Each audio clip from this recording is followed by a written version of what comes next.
In the name of the Father, the Son, and the Holy Spirit, one God, amen. We're starting a new series today, just for a couple of weeks, about invitation, about inviting and being inviting. Good morning, everybody, and I'm so glad you're here, and I'm so glad to share this message with you, because this is actually the fruit of several of my own life experiences and things God has done in my life, and I'm excited to share some of those with you in the measure of what's reasonable or this week and next week. Life can be complicated, and life sometimes throws all these different situations at you, and sometimes all you need is a break.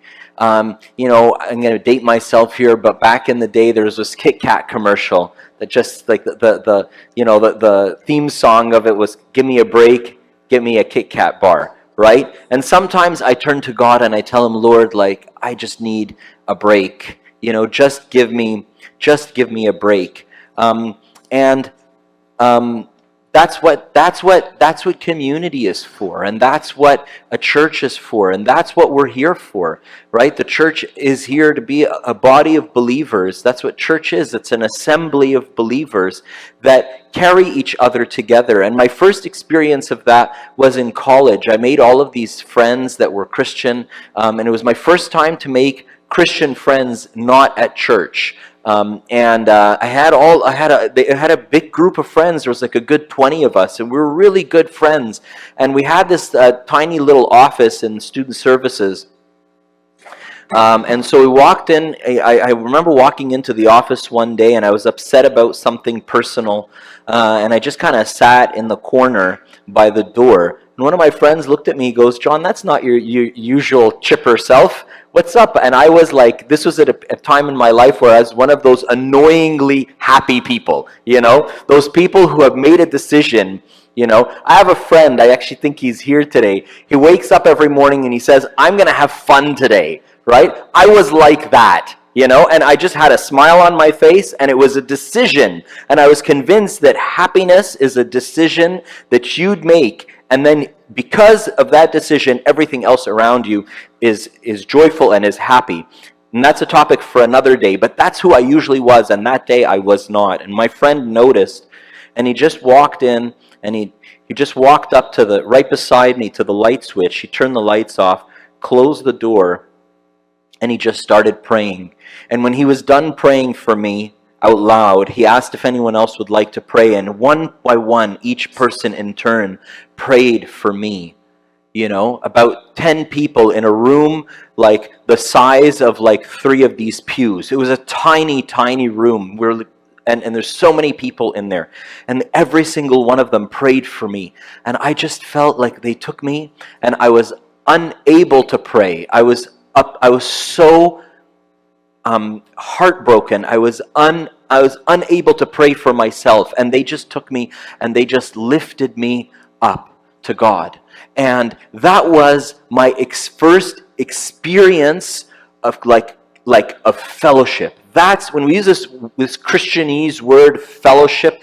That's what we're talking about. We're talking about when a bunch of people gather together and they bring you closer to God, right? And it's like zero effort on your part, and you're just surfing the tide.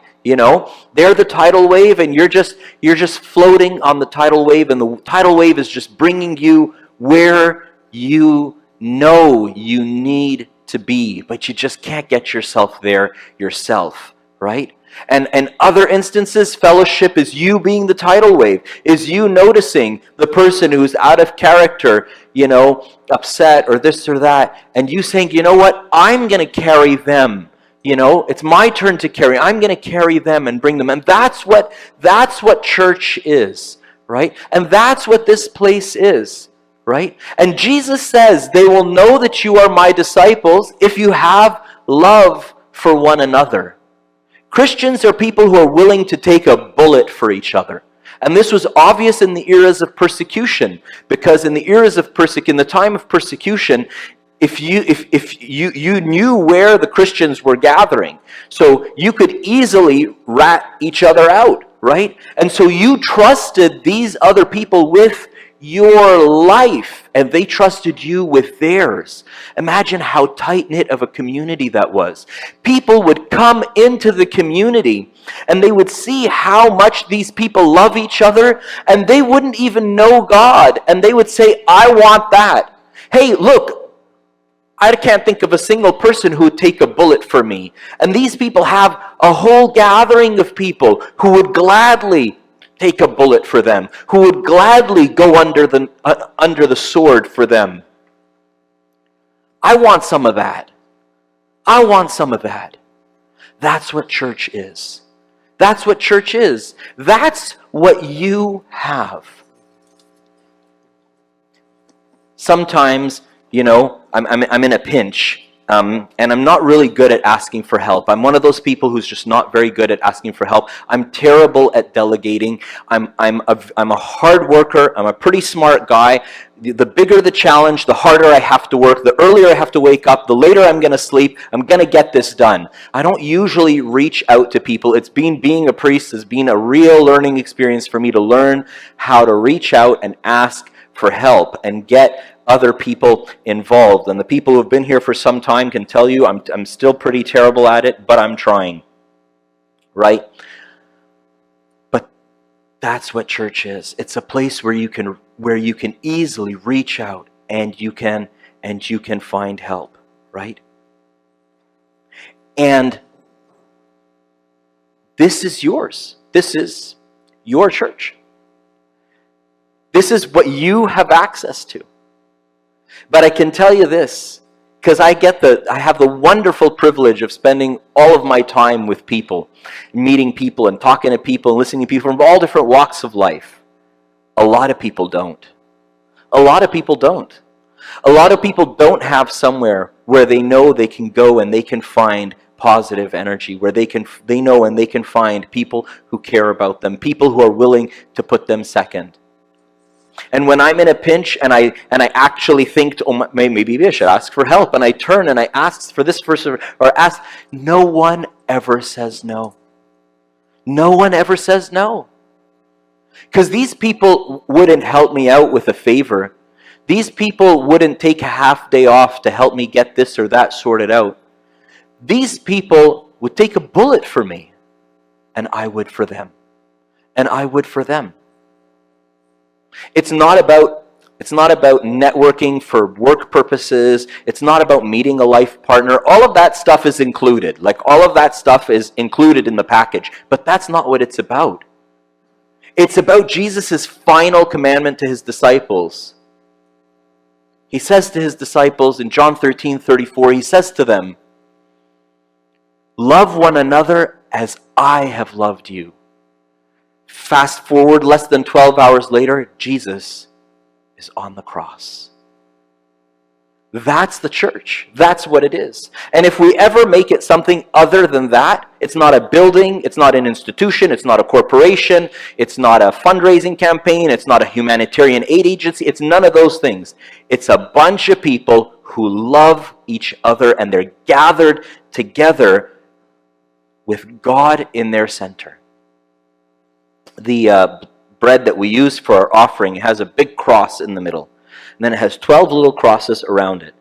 And then it has the Trisagion, the hymn of the heavenlies written around that. And then the rest of the bread. It's like a pebble thrown into a lake with ripples, right? Christ in the center, his apostles around him, the whole church rippled all around Christ, all gathered together. That's what this is. And for those of you who are here often or all the time or whatever, that would seem like mundane.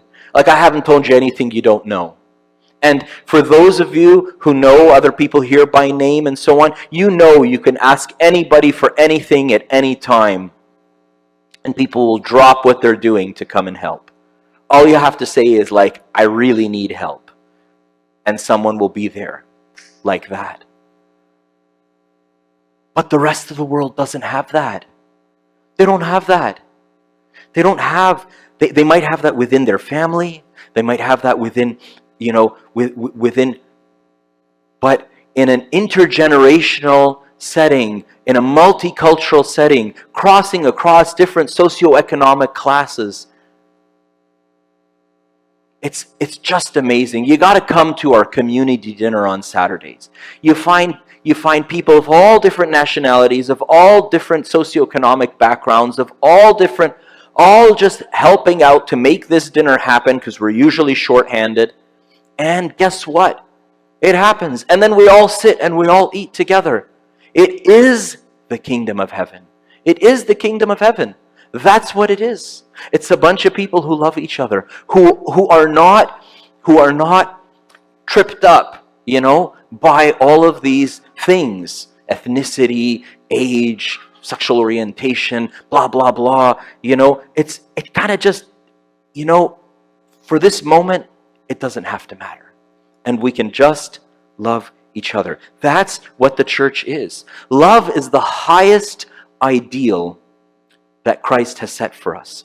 Love of God, love of neighbor, love of enemy. The Desert Fathers, they came to a realization that these 3 commandments, the greatest commandment, love the Lord your God with all your heart, all your mind, all your soul, all your strength, love your neighbor as yourself, love your enemies, that these are not actually 3 separate commandments. They came to the realization through deep, deep prayer that these boundaries that we see between ourselves, you and me, friend and foe, the heavenly and the earthly, are very artificial. And that all of God's creation belongs to Him. And that all of God's creation came from Him, and all of God's creation is coming back to Him. So to love God is to love your neighbor. St. John tells us, how can you say you love God if you don't love whom you cannot see, if you cannot love your brother whom you can see? Right? And so they discovered that your neighbor, your friend, your brother is the same as your enemy, is the same as the person that you don't know, is the same as the person you've known your whole life. They all belong to God. They're all part of God. They're all returning back to God. And God is calling us to love all of them, and to care for all of them, and to serve all of them. Love is sacred, and it's respected by all. And living with purpose that aligns to the highest value that you hold in your life, whatever that is, brings meaning to your life. Like if you're asking to yourself, how can I feel like my life is more meaningful? Living with purpose that aligns with the highest ideal in your life adds meaning to your life. And the ideal that God has set for us on the highest pedestal is love. And that's what the church is.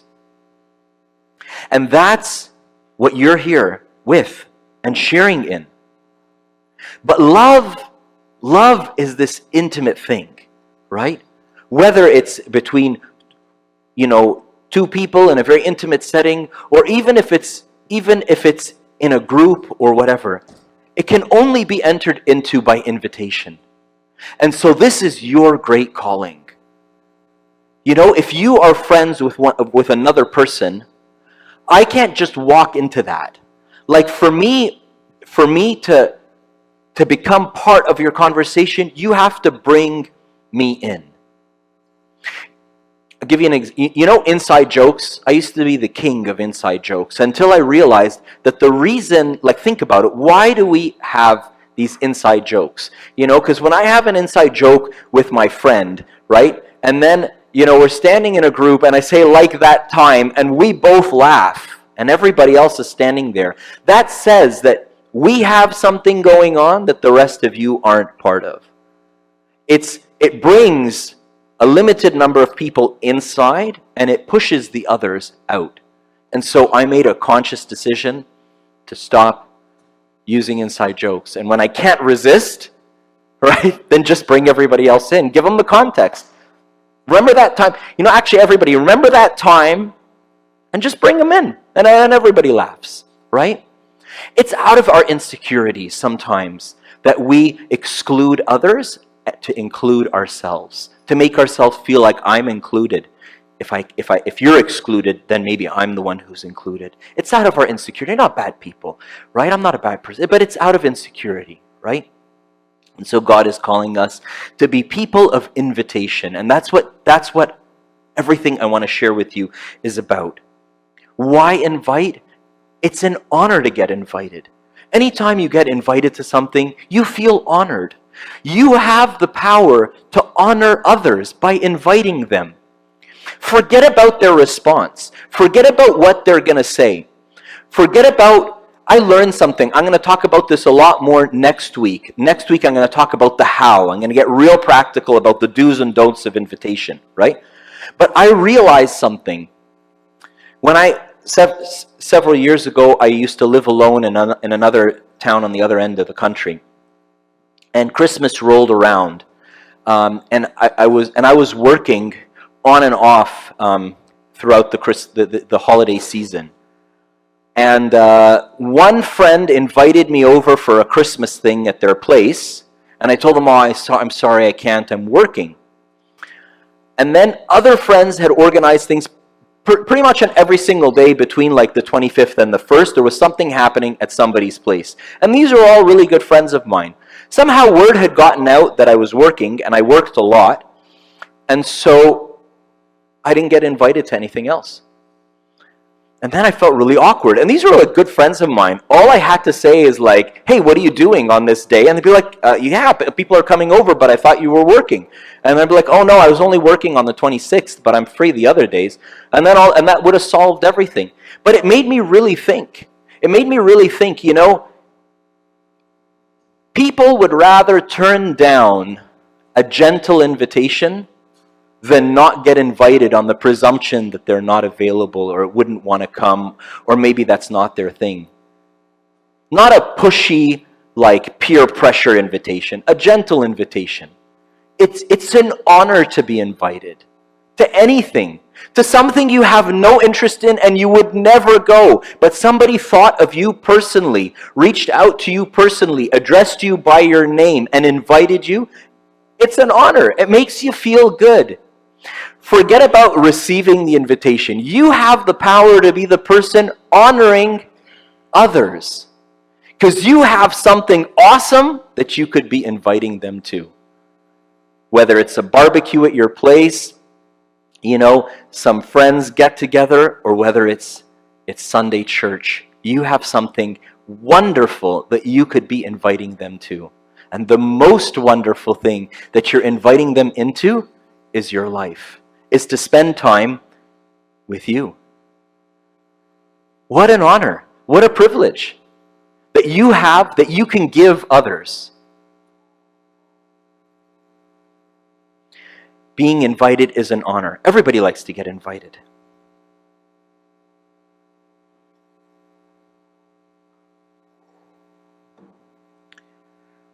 What do you think of when I say this is an inviting person, or this is an inviting situation? I went and looked it up in the dictionary or in the thesaurus to see what are other words that you would use to describe an inviting person.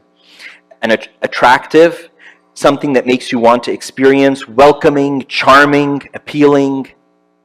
When you are a person it's your custom to invite people to things, people perceive you as somebody who's interesting. People perceive you as somebody who's got stuff going on.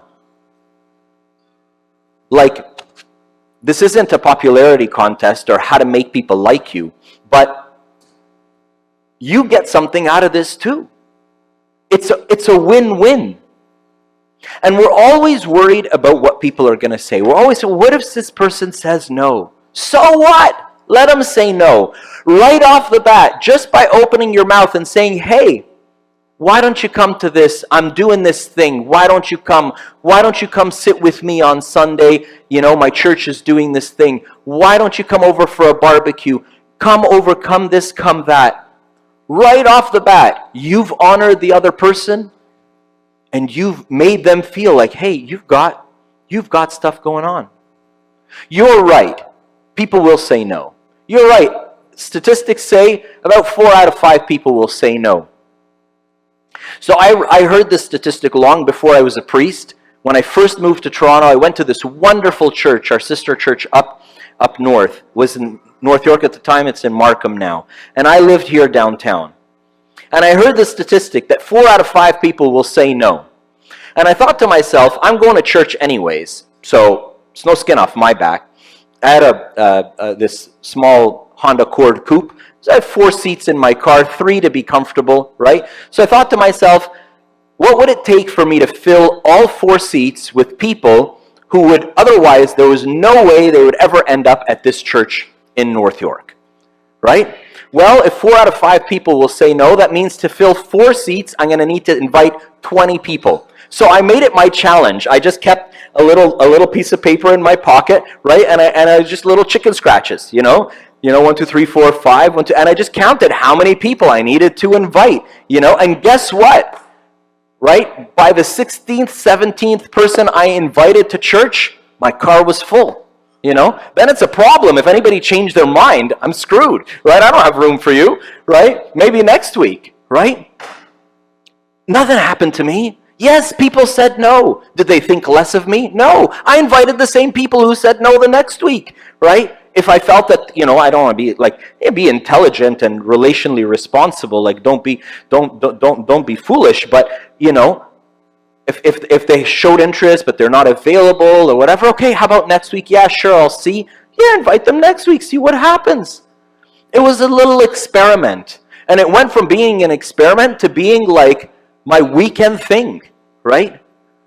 And then that went from this bunch of people that I kept inviting to church, telling me, this is great, but this whole thing of coming back at going up to North York and coming back and being back here by 2 p.m., it kind of eats up the whole day. Why isn't there a church like this downtown? So I spoke with the priest of that church. He spoke with a bishop who spoke to the Pope, and here you go. Here we are now, right? Through a bunch of invitations. How many people are there in the room right now? I don't know. I'm really bad at counting. Don't tell my daughters, right?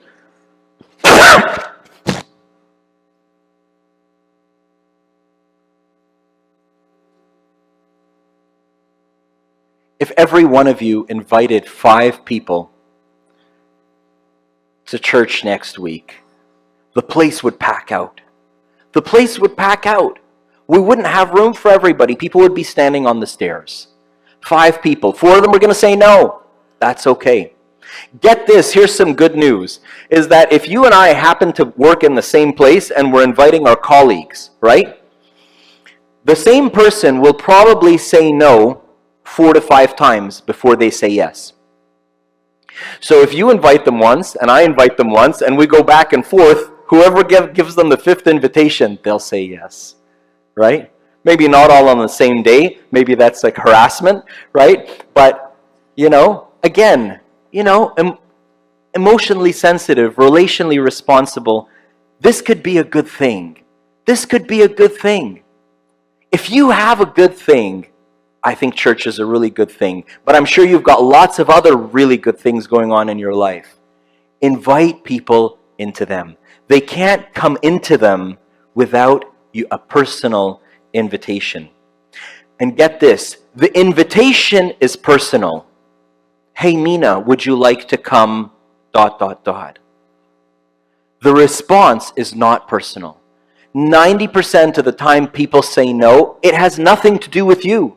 It has to do with they already had something booked at that time. It has to do with they're allergic to whatever. It has to do with they had some other commitment. It has to do with they're just not feeling it. But they're not feeling you. They're not feeling the thing. No. They're just not feeling nothing. They don't want to leave home. They're just having one of those PJ days, right? It's fine. Everybody has them, right? So the invitation is personal.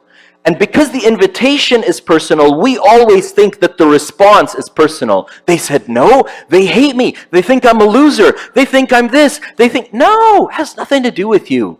It might, 1% chance, right? But the other 99% chances are no, they think you're cool. They actually think you're lucky you got stuff going on. You got stuff going on that's so good that you want to invite other people into it. Jesus finds Philip, and he says to him, "Follow me," in John 1. Philip meets Jesus. When we get to paradise, I can't wait to ask him, "What did you see?" Because the first thing he does is drops everything and goes to Nathanael and says to him, "Come and see." That's it. The magic word. If I have you sold on invitation and you're like, "Yeah, but I don't know how," I don't want to talk too much about how because that's next week. But the magic word is come. Come, add a verb after. Here, everybody do this. We're going to say 4 words together, okay? Ready? I'm sure you can do it. Come, sit with me. Come, sit with me. You say it. How hard was that? Walk up to somebody tomorrow morning at work and say, "Hey, come sit with me." Sit with you where? "Oh, sit with me on Sunday." For what? "Oh, our church does this thing at 11 o'clock. There's a message, there's some music, there's food, there's coffee. It's great. Just come." Come, sit with me. 4 words. Easy peasy. Every invitation begins with the word come. Come. It's an invitation. Come. Philip says to Nathanael, "Come and see." Nathanael says, "Oh, come on. Has anything good ever come out of Nazareth?" What does Philip answer him? "Come and see." Philip saw. I don't know what he saw. I want to know what he saw. He saw something, right? He saw something. Something that was so good he dropped everything and went to his best friend Nathanael and told him, "Come and see." Nathanael experienced something that made him a disciple of Jesus, and he was willing to put his life on the line for it. Many of Jesus' parables involve invitation. The wedding feast. The 11th hour workers are invited to come in the field, to work in the field at the 1st hour, the 3rd hour, 6th hour, the 9th hour, and the 11th hour. Jesus tells us, when you do a banquet, invite the poor, the lame, the maimed, the blind, because they can't invite you back. Again, invitation. Invitation shows up again and again and again and again and again and again and again. For the members of this church, I recognize there's some of you who are here who are kind of visitors or guests or like extended family of the church, but some of you, like, this is your home. If this is your home church, okay, this last phrase before I conclude is addressed to you. My vision for the church is that everybody is doing something active that is part of the vision of the church. The vision of the church is to open the doors wide to the church, not the building, but the church itself, the assembly of believers, so that everybody, that anyone in our church encounters could come and find a place that they can come and belong in the church here. There's a whole bunch of people that don't have church. The vision of the church, of SMSK, is to make church accessible to them. Whether they're atheists or from another religion or Christian and just don't go to church, but of some other denomination, or Coptic Orthodox and just don't go to church, and if they go to church somewhere else and they love church, and that's great. I'm happy for them. They can continue going there. We don't need to uproot them from where they are and bring them here. I think we've got something wonderful going on here, but they're more than welcome to come here or to go there. That's fine. They're not my target audience. But the target audience is the people who don't go to church. And everybody has a reason, and it's addressing that reason and opening the doors wide to them, right? And so, to do this, we're going to need inviters. Those are the people running around society inviting people in. And when they invite them in, they're going to have to find something here. Like if you've got a good nose, you can smell the lunch downstairs. So I'm going to try to finish up, right? But there's somebody who's been cooking since 7 a.m. this morning and was here past 10:30 doing food prep yesterday. There's a coffee team who's been working, right, to get your coffee ready so that when you go down, you've got fresh cappuccinos, lattes, whatever you want, ready, waiting for you downstairs. There's people who are here who are ready to receive You and all the people that you invite. So what's the ratio of inviters to receivers, let's call them? I think the ratio should be about 4-1, i.e. 80% of people are inviting and 20% are receiving. Why? Because that's about the ratio of the number of people who will say yes. So if you aren't preparing the food, making the coffee, singing the worship, doing, our SMSK kids, children's ministry, if you're sitting here, you're an inviter in our vision. If you're a guest, we don't need anything. We're just happy you're here, right? We don't need you to do anything. If you're an extended family of the church, you're a friend of the church, you attend church somewhere else, but you just like coming here once upon a time, we're so happy you're here, and you're our honored guest. We want to roll out the red carpet for you. We're not going to ask you to do nothing. We're just so happy you're here. You're our joy that you're here. For the rest of you, you're doing something. You're either making coffee, cooking food, singing, taking care of the kids, helping me prepare my talks, or inviting more people to come. Just to finish, Evagrius of Pontus says something. It says something really beautiful. Evagrius of Pontus says something really beautiful. He says evangelism is this. It's two beggars looking at each other and one saying to the other, "Hey, I know where we can find bread. Hey, I know where we can find bread. I'm no better than you. You're no better than me. We're all in this together. We're all in this together, right? So invite somebody to come and to participate. It all starts with the word come, add a verb to it. I'll give you your first invitation that you can use this week. Come, sit with me. Glory be to God forever and ever. Amen.